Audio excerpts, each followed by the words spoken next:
এই শীতে গরম গরম এক বাটি স্যুপ হলে বেশ ভালোই জমে, কি বলুন? আজকে তৈরি করে দেখাবো বাসায় খুব সহজে চিকেন কর্ন স্যুপ। বাচ্চারাও পছন্দ করে। তো চলুন একদম সহজ উপায়ে বাসায় কিভাবে কর্ন স্যুপ তৈরি করতে পারবেন।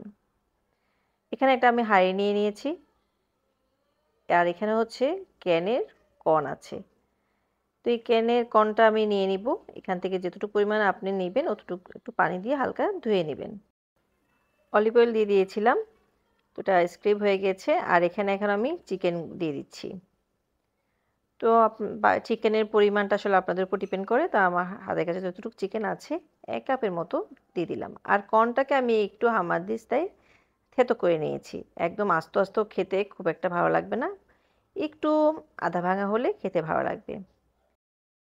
তো এই পর্যায়ে দিয়ে দিচ্ছি পানি। পানিটা আপনাদের উপর ডিপেন্ড করে কম বেশি করে নেবেন। তো এখানে আমি ৪ জনের জন্য করব, তাই আমি এই বাটির পরিমাণ ৪ বাটি দিয়ে দিয়েছি। ঠিক আছে? তো এবার দিয়ে দিচ্ছি এখানে ১ চা চামচের মতো গোলমরিচ গুঁড়ো। কালো গোলমরিচ গুঁড়ো দিয়ে দিলাম। আপনাদের কাছে যদি সাদা থাকে দিতে পারবেন। আর দিয়ে দিচ্ছি এখানে আমি চিকেন পাউডার। চিকেন পাউডার যদি বাসায় না থাকে তাহলে চিকেন যে ম্যাগি যে কি বলে চিকেনের কিউবটা পাওয়া যায় ওটা দিতে পারেন, এতে টেস্টটা ভালো আসে।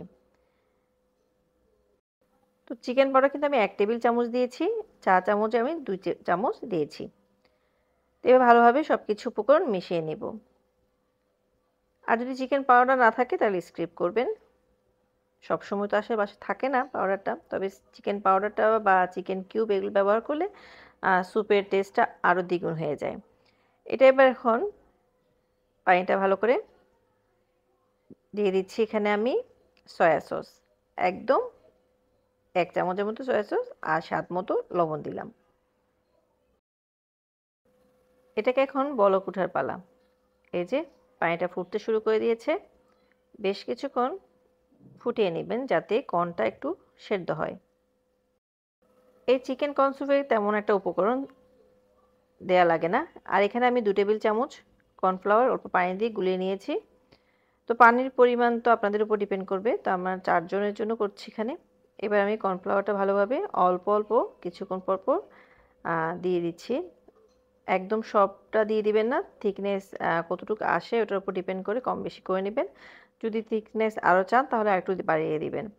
অল্প করে করে দিয়ে একটু নাড়াচাড়া করে দেখতে হবে, কারণ ঠান্ডা হওয়ার পরে দেখা যাবে যে স্যুপটা একটু ঘন হয়ে আসবে।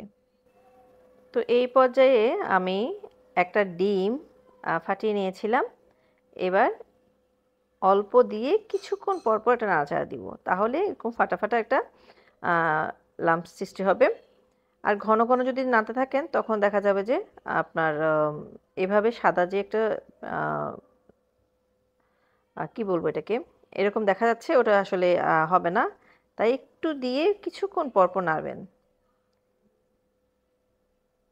এই যে এভাবে করে নাড়াচাড়া করে নিচ্ছি। তো ঘনত্ব এবং আমি টেস্ট করে দেখলাম লবণ সবকিছু ঠিক আছে।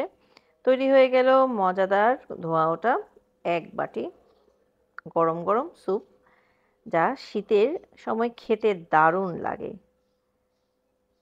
তো এই তো তৈরি করে ফেললাম। বাসায় আপনারা খুব সহজে তৈরি করে ফেলবেন। এই যে ঘনত্বটা দেখিয়ে দিচ্ছি।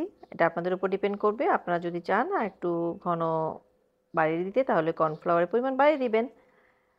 এবার আমি এটাকে উপভোগ করতে থাকি। ততক্ষণে আপনারা চাইলে রেসিপিটা ভালো করে দেখে এবং তৈরি করতে পারেন। তো আজ এই পর্যন্ত। আল্লাহ হাফিজ। আসসালামু আলাইকুম।